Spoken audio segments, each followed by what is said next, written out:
Hi friends, welcome to God is great 73కి స్వాగతం. Friends, మీరు కొత్తవారు కనుకైతే నా ఛానల్ని సబ్స్క్రైబ్ చేసుకోండి ఫ్రెండ్స్. నేను పెట్టిన ప్రతి వీడియో మీకు నోటిఫికేషన్ వస్తుంది. అలాగే పక్కన ఉన్న బెల్ ఐకాన్ నుంచి లైక్ చేసుకోండి ఫ్రెండ్స్. ఇక మనం వీడియోలోకి వెళ్దాం. శ్రీ పోతులూరి వీరబ్రహ్మేంద్ర స్వామి కాలజ్ఞానంలో ఇప్పుడు మనం 2వ భాగం గురించి తెలుసుకోబోతున్నాం. దుర్మార్గులే రాజులుగా మారుతారు. మంచి ప్రవర్తన కలవారు భయంకరమైన కష్టాలు అనుభవించి హీనంగా మరణిస్తారు. లోకమంతా అవినీతిమయంగా ఉంది. నేరగాళ్లు, మోసగాళ్లు ప్రజాపాలకులుగా మారుతున్నారు. మన దేశంలోనే కాదు, అభివృద్ధి చెందిన దేశాలతో సహా ప్రజలను పాలించేవారు అవినీతిపరులు, దుర్మార్గులు ఉండటం చూస్తూనే ఉన్నాం. ధనవంతులు మాత్రమే పాలకులుగా మారుతున్నారు. వారికి ధన సంపాదనే ధ్యేయం. ఈ ప్రయత్నంలో సామాన్య ప్రజల కష్టాల గురించి ఎవరికీ పట్టడం లేదు. ఒక పేదవాడు నేతగా మారటం దుస్సాధ్యంగా మారింది. మత కలహాలు పెరిగి ఒకరినొకరు చంపుకుంటారు. దేశ విభజన సమయంలో కూడా హిందువులు, ముస్లింలు ఒకరినొకరు చంపుకున్నారు. ఇటీవల కూడా గుజరాత్లో నరమేధం జరిగింది. ఇక్కడ ముందుగా ముస్లింలు మత కల్లోలాలను ప్రారంభించారు. వారు రైల్లో ప్రయాణిస్తున్న కొందరు హిందువులను సజీవ దహనం చేయడంతో హిందువులు ముస్లింలను వందల సంఖ్యలో హతమార్చారు. ఇలాంటి విషాదకర సంఘటనలు పెచ్చుమీరుతున్నాయి. క్రమంగా అన్ని మతాల్లోనూ ఉన్మాదుల సంఖ్య పెరిగిపోతుంది. అడవి మృగాలు అడవులలో నుంచి గ్రామాలు, పట్టణాలలోకి ప్రవేశిస్తాయి, మానవులను చంపుతాయి. ఇది నిజమే. పెరుగుతున్న జనాభాలకు అవసరాలు కూడా పెరుగుతున్నాయి. దానివల్ల వారు పొలాల కోసం, కలప కోసం లక్షల ఎకరాల్లో అడవులను నరికి వాటిలో పంటలు పండిస్తున్నారు. ఫలితంగా అడవుల విస్తీర్ణం క్రమంగా తగ్గిపోతోంది. దీనివల్ల అక్కడ ఉండాల్సిన పులులు, ఏనుగులు, జింకలు, ఎలుగుబంట్లు మొదలైనవి ప్రజలు నివసించే గ్రామాల్లోకి ప్రవేశిస్తున్నాయి. ఇది మనం చూస్తూనే ఉన్నాము. ప్రజలను హతమారుస్తున్నాయి, పంటలను ధ్వంసం చేస్తున్నాయి. నీళ్లల్లో దీపాలను వెలిగిస్తారు. బ్రహ్మంగారు పుట్టి జ్యోతిష్యం చెప్పిన సమయానికి మారుమూల పల్లెలే కాదు, పట్టణాల్లోకి కూడా ఎలక్ట్రిక్ దీపాలు రాలేదు. అసలు వాటి గురించి ఎవ్వరూ ఊహించలేదు కూడా. ఆ తర్వాత ఎలక్ట్రిసిటీ వచ్చింది. కరెంటు ఉత్పత్తిలోని సూత్రం ఇదే. నీటి నుంచే విద్యుత్తు వస్తుంది. ఈ శక్తి నీళ్ల నుంచి ఆవిర్భవిస్తోందనేదే మనకందరికీ తెలుసు. ఈ హైడ్రో ఎలక్ట్రిసిటీ గురించి వందల ఏళ్ల కిందటే బ్రహ్మంగారు చెప్పగలగటమే విచిత్రం. సందర్భం వచ్చింది కనుక ఇక్కడ ఒక అద్భుతాన్ని గుర్తు చేసుకున్నాం. షిరిడీ సాయిబాబా కూడా ఒకసారి నీటితోనే దీపాలు వెలిగించారు. వివరంగా చెప్పాలంటే సాయిబాబాకి రోజు వ్యాపారులు నూనె ఉచితంగా ఇచ్చేవారు. అయితే ఒకరోజు ఈ ఫకీరుకు ఉచితంగా నూనె ఎందుకు ఇవ్వాలి అనుకుని వ్యాపారులు తమ వద్ద నూనె లేదన్నారు. దాంతో సాయిబాబా తిరిగి వచ్చి నూనె డబ్బాలో నీటిని పోసి దానితో ఉన్న దీపాలను వెలిగించినట్లు బాబా చరిత్రలో ఉంది. విదేశీయులు వచ్చి భారతదేశాన్ని పరిపాలిస్తారు. మరి ప్రాచీన కాలంలో చూస్తే హూనులు తదితరులు, ఆ తర్వాత ముస్లింలు, తర్వాత డచ్ వారు, పోర్చుగీసు వారు, తర్వాత బ్రిటిష్ వారు మన దేశాన్ని ఆక్రమించారు. వందల సంవత్సరాలు పాలించారు. భారతీయుల్లో సహజంగా ఉన్న అనైక్యత వల్లే విదేశీయులు మన దేశాన్ని పరిపాలించగలిగారు. ఈ పరిణామాన్ని వీరబ్రహ్మేంద్ర స్వామి వారు ఎన్నడో ఊహించారు. మాచెర్లలోని రాజులందరూ ఒక స్త్రీ కారణంగా తన్నులాడుకొని మరణిస్తారు అన్నారు. పల్నాటి యుద్ధం గురించి చెప్పిన ఈ మాటలు అక్షర సత్యాలే కదా. నాయకురాలు నాగమ్మ వల్ల పల్నాడు శ్మశానంగా మారిపోయింది. చిన్న చిన్న పట్టింపులు, పౌరుషాల వల్ల యుద్ధం జరిగి వేలాది మంది హతమారిపోయారు. పట్టపగలే చుక్కలు కనిపించాయి. దీనివల్ల కొన్ని గ్రామాల్లో ప్రజలు మరణిస్తారు. దీని గురించి ఖచ్చితమైన వివరణ ఇవ్వలేము. ఇది విమానాల్లో నుంచి వదిలే బాంబులు కావడానికి అవకాశం ఎక్కువగా ఉంది. వియత్నాం యుద్ధంలో జరిగింది ఇదే. అక్కడ ఎక్కువగా గ్రామాలపైనే అమెరికా సేవలు దాడులు జరిపాయి. అక్కడ వామపక్ష గెరిల్లాలు గ్రామాల నుంచే తమ సాహసోపేతమైన పోరాటం చేశారు. అమెరికా సేవలను భయంకిపితులను చేశాయి. ఒకరి భార్యను మరొకరు వశపరుచుకుంటారు. స్త్రీ పురుషులు కామం చేత పీడితులవుతారు అన్నారు. ఇలాంటి సంఘటనలు ఎక్కువగా జరుగుతున్నాయి. గతంలో పోలిస్తే ఇప్పుడు స్త్రీ పురుషుల్లో కామవాంఛ పెరిగింది. నైతిక విలువలు క్రమంగా తగ్గుతున్నాయి. శ్రీ వెంకటేశ్వర క్షేత్రంలో దొంగతనాలు జరుగుతాయి. మహమ్మదీయులు దేవాలయాలను దోచుకుంటారు అని చెప్పారు వీరబ్రహ్మం గారు. ఇప్పుడు ప్రతిరోజు ఏదో ఒక దేవాలయంలో దొంగలు పడటం మామూలైంది. ఒక్క వెంకటేశ్వర దేవాలయము అని ఏమిటి, అన్ని దేవాలయాల్లో దొంగతనాలు సాధారణం అయ్యాయి.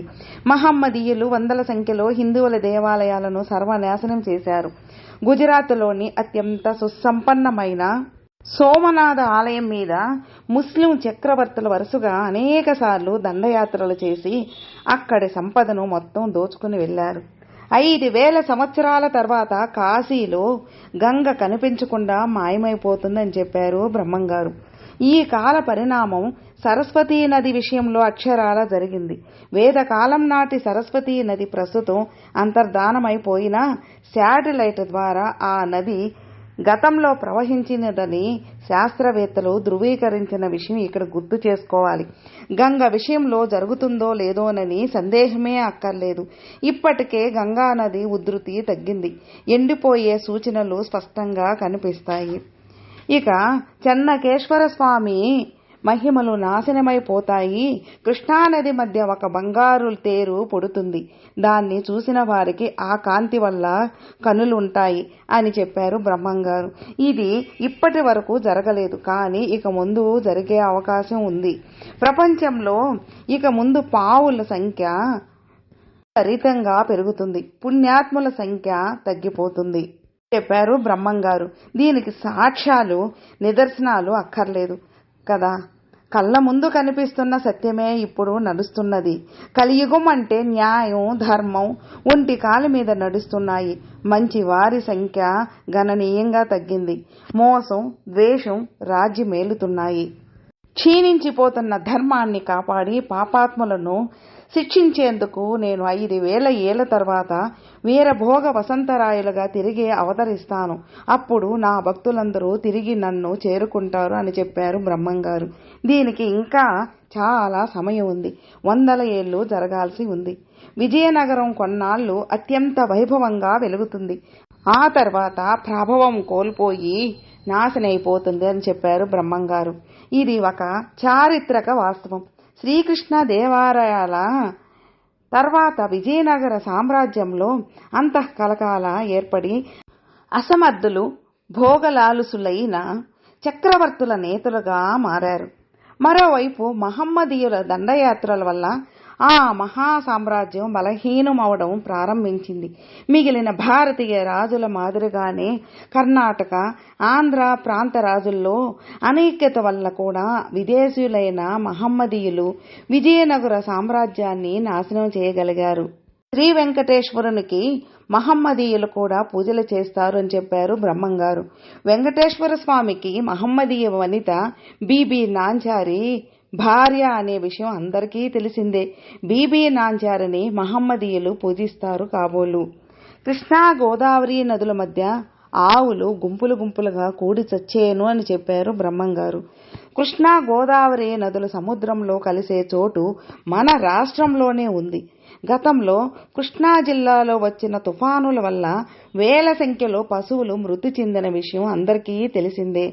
తూర్పు నుంచి పడమర వరకు ఆకాశంబన యోజన ప్రమాణం వెడల్పుగా చెంగేని చీర కట్టినట్టు కనబడుతుంది అని చెప్పారు బ్రహ్మంగారు. ఇది కూడా అణ్వస్తాల వల్ల కలిగే ఫలితాలే. అణుబాంబు వల్ల పుట్టే ఎర్రని మంటలు ఆకాశాన్ని కప్పివేసినట్లు కనబడ్డాయి. ఇలా వీరబ్రహ్మేంద్ర స్వామి అచ్చమ్మకు కాలజ్ఞానం ఉపదేశించారు. ఆయన బోధనల వల్ల క్రమంగా అచ్చమ్మలో ఉన్న అజ్ఞానం అంతా తొలగిపోవడం మొదలై జ్ఞానజ్యోతి ప్రజ్వలిల్లడం ప్రారంభం అయ్యింది. అచ్చమ్మ గారి ద్వారా క్రమంగా బ్రహ్మంగారి గురించి అందరికీ తెలిసింది. ఆయనకు ఒక శిష్యగణం తయారైంది. తన శిష్యులకు భక్తులకు జ్ఞానబోధ చేస్తూ కాలం గడపడం మొదలుపెట్టారు బ్రహ్మంగారు. అచ్చమ్మ కుమారుడికి దృష్టిని ప్రసాదించడం. అచ్చమ్మకు ఒక కుమారుడు ఉండేవాడు. అతడి పేరు బ్రహ్మానంద రెడ్డి. అతనికి అంధత్వం ఉండేది. ఎంతమంది వైద్యులను సంప్రదించినా అతనికి ఒక చూపు రాదని తేల్చి చెప్పారు వారు. అచ్చమ్మ బ్రహ్మంగారికి దగ్గరికి తన కుమారునికి విషయం చెప్పింది. అతనికి పూర్వజన్మ కర్మం వల్ల చూపు పోయిందని ఆయన చెప్పారు. దృష్టి తెప్పించమని అచ్చమ్మ అడగగా తగిన సమయంలో ఆ పని చేస్తానని, అప్పటి వరకు ఓపిక పట్టమని బ్రహ్మంగారు అచ్చమ్మని సూచించారు. ఒకసారి అన్నాజయ్య అనే దైవభక్తిపరుడు బ్రహ్మంగారి మఠానికి వచ్చారు. ఆయనకు తన కాలజ్ఞానం వినిపించాలని నిర్ణయించుకున్నారు. అది పూర్తయిన తర్వాత బ్రహ్మంగారు అచ్చమ్మను పిలిచారు. తల్లి, నీ కుమారుడు గత జన్మలో ఒక మహిళ దృష్టి కోల్పోవడానికి కారకుడయ్యాడు కాబట్టే ఈ జన్మలో ఇలాంటి దుస్థితి ఏర్పడింది. అయినప్పటికీ నేను అతనికి తిరిగి దృష్టిని ప్రసాదించగలను అన్నాడు. తర్వాత బ్రహ్మానందరెడ్డిని పిలిచి అతని నేత్రాలని స్పృశించారు. బ్రహ్మానందరెడ్డికి అప్పటి నుంచి కళ్ళు మళ్లీ కనబడటం ప్రారంభమైంది. అన్నజయ్యకు చెప్పిన కాలజ్ఞానము ఏమిటంటే, ఈ కాలజ్ఞానంలోని కొన్ని సంగతులు గతంలో అచ్చమ్మకు చెప్పినట్టుగానే కనబడుతున్నాయి. ఎంతోమంది మార్బలం ఉన్న రాజులు కూడా సర్వనాశనమైపోతారు. గ్రామాల్లో చోరులు పెరిగిపోతారు. గతంలో జరిగిన యుద్ధాల్లో ఈ పరిణామం సంభవించింది. శ్రీకృష్ణుని నిర్ణయానం జరగబోయే ముందు కూడా జరిగినది ఇంతే కదా. అర్జునుడు యాదవ స్త్రీలను తీసుకొని వస్తుంటే దారిలో చోరులు అర్జునుడి మీద, అతని సైన్యం మీద దాడి చేస్తారు. వారి మీద తన మహాస్త్రాలను ప్రయోగించదలుచుకున్నప్పటికీ ఒక్క అస్త్రం కూడా గుర్తురాక నిస్సహాయుడైపోతాడు. అర్జునుడుదంతా కలియుగ ప్రభావమే అని చెప్తాడు వ్యాసుడు. పిడుగులు పడి నదులు ఇంకిపోయేను అని చెప్పాడు బ్రహ్మంగారు. ఉల్కల వల్ల ఈ పరిణామం సంభవించవచ్చని కొందరి అభిప్రాయం. ఉల్కలు పడిన సమయంలో పిడుగు వంటి శబ్దాలు వస్తాయి. ఉల్కాపాతం వల్లే ఒకప్పుడు ఈ భూమి మీద తిరుగాడిన మహాకాయులైన డైనోసర్లు తుడిచిపెట్టుకుపోయాయి. చిన్న పిడుగు పడితేనే ఎంతోమంది మనుషులు మరణిస్తారు. అలాంటిది ఉల్క పడితేనే ఏ ప్రమాదమైనా సంభవించవచ్చు. విచిత్ర వ్యాధులు పుట్టి కూర్చున్నవారు కూర్చున్నట్టు, నిల్చున్నవారు నిల్చున్నట్టు హతమారిపోయేరు అని చెప్పారు. రాత్రింబళ్ళు గద్దలు గుంపులు గూడి అరుస్తాయి. నీటి ఎందు చేపలు తాము చచ్చేమని తలిచి బయటకు వస్తాయి. పర్వతానికి ఒక మొసలి వస్తుంది. అది 8 రోజులు ఉండి భ్రమరాంబ గుడిలో దూరి మేకపోతు వలె అరిచి మాయమవుతుంది. శ్రీశైలం శిఖరాన అగ్నివర్షం పుడుతుంది.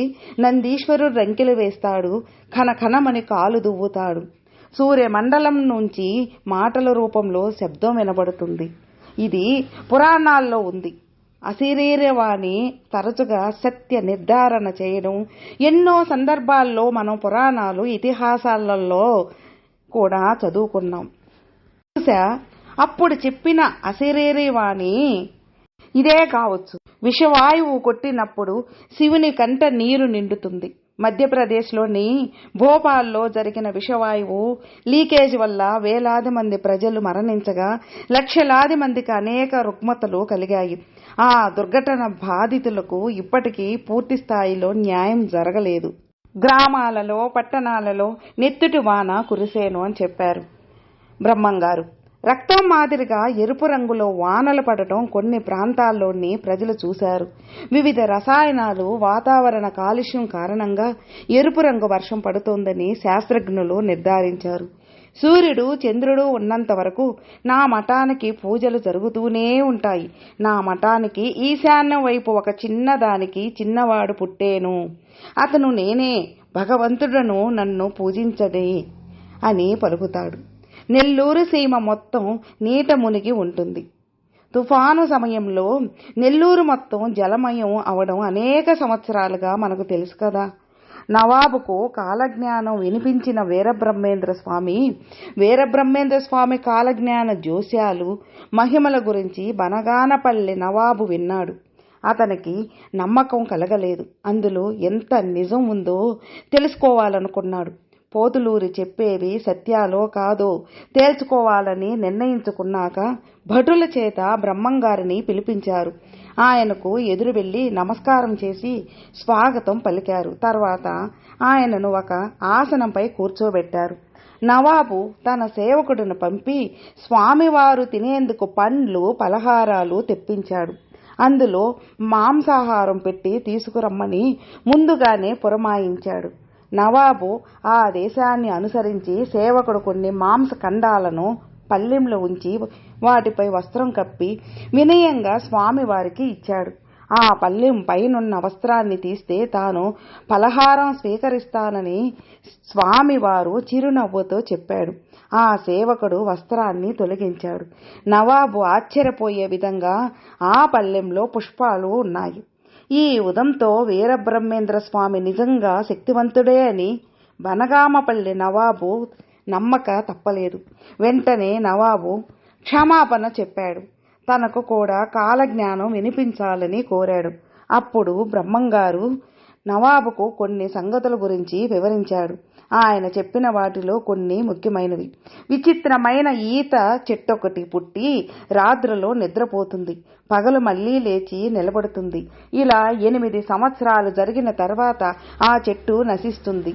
ఇది మొదలు దేశంలో తీవ్రమైన కరువు ఏర్పడుతుంది. ఈ విషయం యథార్థంగా జరిగింది. గుంటూరు జిల్లా చేబ్రోలు దగ్గర ఒక పొలంలో ఉన్న ఈత చెట్టు అచ్చం బ్రహ్మంగారి కథనాన్ని పోలి ఉండేది. రాత్రిపూట ఆ గ్రామంలో ఉన్న ఆ పొలంలో ఉన్న డొంక రోడ్డుకు అడ్డంగా పడుకునేది. మళ్లీ సూర్యోదయం కాగానే లేచి నిలబడేది. ఈ వింత చెట్టు గురించిన విషయం అప్పట్లో ఫోటోలతో సహా దినపత్రికలో ప్రచురితమైంది. కలియుగంలో 5097వ సంవత్సరంలో ఎన్నో విశేషాలు జరుగుతాయి. ఆ దాతృనామ సంవత్సరంలో అనేక ఊళ్ళల్లో రూపాయికి చారెడు బియ్యం అమ్ముతారు. జనులు అరిచి అరిచి చస్తారు. ఇప్పటికీ బియ్యం ధరలు మండిపోతున్నాయి. కిలో బియ్యం 40 రూపాయలు ఉంది. మరో 5 ఏళ్లలో కిలో 100 రూపాయలు పలికినా ఆశ్చర్యం లేదు. ఆకలి చావులు ఎక్కువయ్యాయి. కొన్నాళ్లకి పేద ప్రజలకు బియ్యం అందుబాటులో లేకుండా పోతాయేమో. బ్రహ్మంగారు తాను చెప్పినవన్నీ నిజాయితీతో నిర్భీతితో చెప్పారు. నవాబును సంతోషపెట్టేందుకు కాకుండా తనకు ఏది నిజంగా అనిపించిందో దాని గురించే చెప్పుకుంటూ వచ్చారు.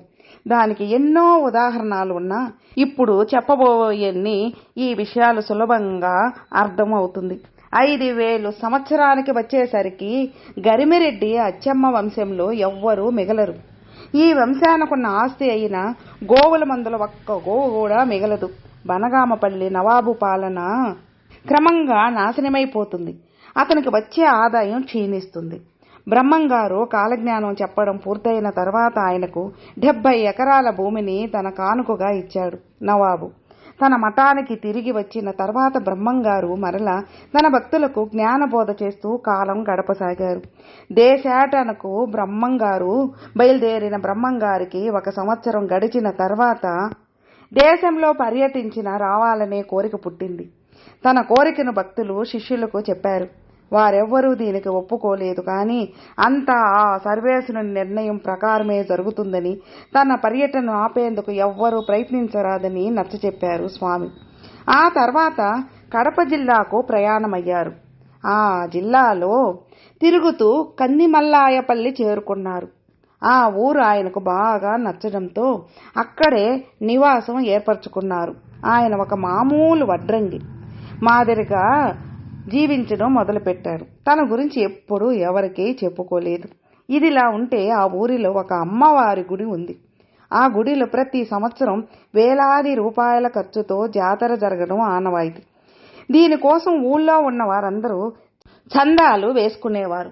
ఆ ఊరి పెద్దలు వడ్రంగ పని చేసే బ్రహ్మంగారి వద్దకు వచ్చి అమ్మవారి జాతరకు చందా ఇమ్మని కోరారు. తాను పేదవాడినని, తానేమీ ఇవ్వలేనని చెప్పారు ఆయన. దాంతో పెద్దలు ఆయనను ఎగతాళి చేశారు. తప్పనిసరి పరిస్థితులలో తాను జాతరకు ఏదో ఒకటి ఇవ్వగలనని, కానీ అందుకోసం అమ్మవారి గుడి దగ్గరకు పెద్దలందరూ రావాలని చెప్పారు బ్రహ్మంగారు. ఆ మాటల ప్రకారం అందరూ కలిసి ఆ ఊరి దేవత గుడి దగ్గరకు వెళ్లారు. గుడి బయట నిలబడిన బ్రహ్మంగారు ఒక చుట్ట తీసుకుని గుడిలోని అమ్మవారిని ఉద్దేశించి నిప్పు తీసుకురా అని కోరారు. వెంటనే అమ్మవారు అదృశ్య రూపంలో ఒక మూకుడులో నిప్పు తీసుకుని వచ్చి వీరబ్రహ్మేంద్ర స్వామి వారికి ఇచ్చింది. ముక్కున వేలేసుకోవడం అందరి వంతయింది. అన్ని మతాలను సమధారించిన బ్రహ్మంగారు వివాహం అయిన తర్వాత కొంతకాలం వరకు తన భార్యతో కలిసి జీవిస్తూ తన శిష్యులకు జ్ఞానబోధ చేస్తూ గడిపారు బ్రహ్మంగారు. ఆయన ఎక్కడా కూడా తనను తాను దేవునిగా కానీ దూతగా కానీ ప్రకటించుకోలేదు. తనకు శిష్యులున్నారని కూడా ఆయన చెప్పలేదు. ఎప్పుడూ తన వద్దకు వచ్చే సామాన్య ప్రజల సందేహాలను తీర్చేందుకు ప్రయత్నించేవారు తప్ప తన గురించి, తన శక్తి గురించి చెప్పుకోలేదు. మహిమలను కూడా ఎప్పుడూ ప్రదర్శించలేదు. అందుకు ఆసక్తి ఉండేది కాదు. అందువల్ల బ్రహ్మంగారిని స్వామీజీగా ఎవ్వరూ గుర్తించలేదు. కంటే బ్రహ్మంగారికి ఇలా చెప్పుకోవటం ఇష్టం లేదని అనుకోవచ్చు. ఆయనను ఒక జ్ఞానిగానే గుర్తించారు తప్ప హిందూ మతానికి సంబంధించిన గురువుగా ఎవరూ గుర్తించలేదు. కాబట్టే ముస్లిం మతస్థులు కూడా ఆయన శిష్యులుగా ఉన్నారు. ఆయన మానవులందరినీ మతం దృష్టితో చూడలేదు. అందువల్లనే ఆయనకు అన్ని మతాల వారిలో గుర్తింపు వచ్చింది. బ్రహ్మంగారి దేశ సంచారం. కొన్నాళ్ళకి బ్రహ్మంగారికి దేశాటన చేయాలని కోరిక పుట్టింది. కందిమల్లాయపాలెం నుంచి తన దేశాటను ప్రారంభించారు. ముందుగా విజయవాడకు చేరే కృష్ణానదీ తీరాన ఉన్న కనకదుర్గమ్మను దర్శించుకున్నారు. తర్వాత అక్కడ నుంచి బయలుదేరి రాజమండ్రి, వరంగల్ ప్రాంతాలకు తిరిగారు. వరంగల్ నుంచి హైదరాబాదుకు చేరారు. అప్పటికే హైదరాబాదు నవాబు బ్రహ్మంగారి గురించి తెలుసుకున్నాడు. బ్రహ్మంగారితో మాట్లాడాలని నిర్ణయించుకున్నాడు. బ్రహ్మంగారు హైదరాబాద్ వచ్చారని తెలుసుకుని తాను ఆయనతో మాట్లాడతానని కోరుతూ కబురు పంపాడు. హైదరాబాదు నవాబు ఆహ్వానం మేరకు బ్రహ్మంగారు నవాబును కలిశారు. బ్రహ్మంగారిని ప్రశ్నించిన నవాబు, బ్రహ్మంగారిని కలిసిన నవాబు ముందుగా తనకు ఆయనపై నమ్మకం లేదని చెప్పాడు. ఆయన జ్ఞాని అయితే కావచ్చు కానీ దైవాంశ సంభూతుడు అంటే మాత్రం నమ్మలేనని, తనకు ఆయన ఏమైనా మహిమలు చూపితే తాను ఆయన భక్తునిగా మారగలగనని అన్నాడు. మహిమలు ప్రచారం చేసుకోవడంలో బ్రహ్మంగారికి నమ్మకం లేకపోయినా తన శక్తిని చూపించాలని నిర్ణయించుకున్నాడు. ఒక గిన్నె నీటిని తెప్పించమని నవాబును ఆదేశించాడు. సేవకుడు తెచ్చిన నీటిని ప్రమిదిలో పోయించారు. తర్వాత ఆ దీపమును వెలిగించాడు. అది చూసిన నవాబు బ్రహ్మంగారిని భవిష్యత్తు తెలుపగలిగిన జ్ఞానిగా గుర్తించాడు. రాజ్యం, అధికారం గురించి తన వ్యక్తిగత విషయాలు భవిష్యత్తులో ఏ విధంగా ఉంటాయో చెప్పమని ప్రార్థించాడు. అప్పుడు బ్రహ్మంగారు జోస్యం చెప్పాడు. అదే జగత్ప్రసిద్ధమైన కాలజ్ఞానం. నేను శ్రీ వీరభోగ వసంతరాయల అవతారము దాల్చి మళ్లీ జన్మిస్తాను.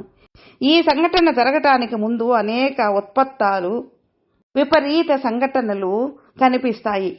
కాశీ అవతల గండకీ నదిలో సార గ్రామములు నాట్యమాడతాయి, మనుషులతో మాట్లాడతాయి. నదుల్లో దేవతా విగ్రహాలు దొరకడం ఎన్నోసార్లు జరుగుతూనే ఉంది కదా.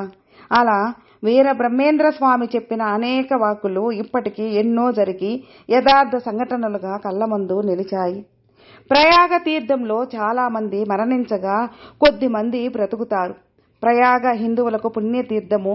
ఇక్కడ జరిగే ప్రమాదంలో భక్తులు మరణిస్తారు అని దీనికి అర్థం అయి ఉండవచ్చు. సరస్వతీదేవిని దుకాణాలలో అమ్ముతారు అని చెప్పారు బ్రహ్మంగారు. చదువుకోవడం కంటే చదువు కొనడమే జరుగుతోంది. నిజంగానే విద్య అమ్మకపు వస్తువయింది. కష్టపడి చదవకపోయినా ఉత్తీర్ణుల్ని చేసే స్కూళ్ళు, కాలేజీలు ఉన్నాయి. అది వీలవకుంటే తిన్నగా వెళ్లి సర్టిఫికేట్లు కొనుక్కునే సౌకర్యాలు కూడా పుష్కలంగా ఉన్నట్లు ఎన్నోసార్లు వార్తలు వింటున్నాం. కనుక బ్రహ్మంగారు చెప్పినట్టు సరస్వతిని అమ్మేవాళ్లు అమ్ముతున్నారు, కొనేవాళ్లు కొంటున్నారు. మూసీ నది పొంగి నగరాన్ని ముంచేస్తుంది. ఆ వరదలతో ప్రజలు మరణిస్తారు. అనంతరం నీ వంశీయులు ఈ పట్టణాన్ని తిరిగి బాగు చేస్తారు. నీ సామ్రాజ్యమున గల అడవులు ఫలవంతంగా మారతాయి, పల్లెలు పట్టణాలుగా మారతాయి. చంద్రమతీదేవి కలలు తొలగిపోతాయి. హైదరాబాద్ విషయంలో ఈ వాక్కు రూఢి అయ్యింది. 1908వ సంవత్సరంలో మూసీ నదికి వరదలు వచ్చాయి. 6వ నిజాం నవాబు మహబూబ్ అలీ ఖాన్ సమక్షంలో దానికి పరిష్కారం దొరికింది. హైదరాబాద్ నగరం తిరిగి బాగుపడింది. ఆ తర్వాత పెను వర్షాలు వరదలు వచ్చినా ప్రజలకు ఇబ్బంది లేకుండా పోయింది. మరి బ్రహ్మంగారి మాటలు అక్షర సత్యాలు అయినట్టే కదా. స్త్రీలు పరపురుషులతో యథేచ్ఛంగా తిరుగుతారు. ఈ విషయాన్ని బ్రహ్మంగారు చాలా చాలా సందర్భాల్లో చెప్పారు. స్త్రీ పురుషులలో కామవాంఛ పెరిగి వావి వరుసలు మాయమైపోతాయని అర్థం. తనను తాను తెలుసుకోగలిగిన యోగులకే నా దర్శనమవుతుంది అని చెప్పారు. ముందు ముందు ముత్యమంత బంగారం కూడా దొరకదు. ఈ మాట వాస్తవమో కాదు అనే సందేహమే కలగదు. ఇప్పటికే బంగారం ధర చుక్కలను తాకుతోంది. మున్ముందు తులం బంగారం లక్షలకు చేరుతుంది. ఇప్పటి పరిస్థితులు చూస్తే అందుకు సుదీర్ఘకాలం కూడా అక్కర్లేదు అనిపిస్తోంది. బహుశా 100 ఏళ్ల తర్వాత వీర బ్రహ్మేంద్ర స్వామి మాటలు నిజమై ముత్యమంత బంగారం కూడా దొరక్కపోవచ్చు. ఫ్రెండ్స్, మనం ఇప్పుడు 2వ భాగం కంప్లీట్ చేసుకున్నాము. 3వ భాగంలో కలుసుకున్నాము. ఫ్రెండ్స్, మీకు ఈ వీడియో నచ్చితే లైక్ చేయండి, మీ ఫ్రెండ్స్కి షేర్ చేయండి. సబ్స్క్రైబ్ చేసుకున్నట్లయితే ప్లీజ్ సబ్స్క్రైబ్ చేసుకోండి. నేను పెట్టిన ప్రతి వీడియో మీకు నోటిఫికేషన్ వస్తుంది. అలాగే మీ అభిప్రాయాన్ని కామెంట్లో మెసేజ్ చేయండి. ఓం నమః శివాయ నమః.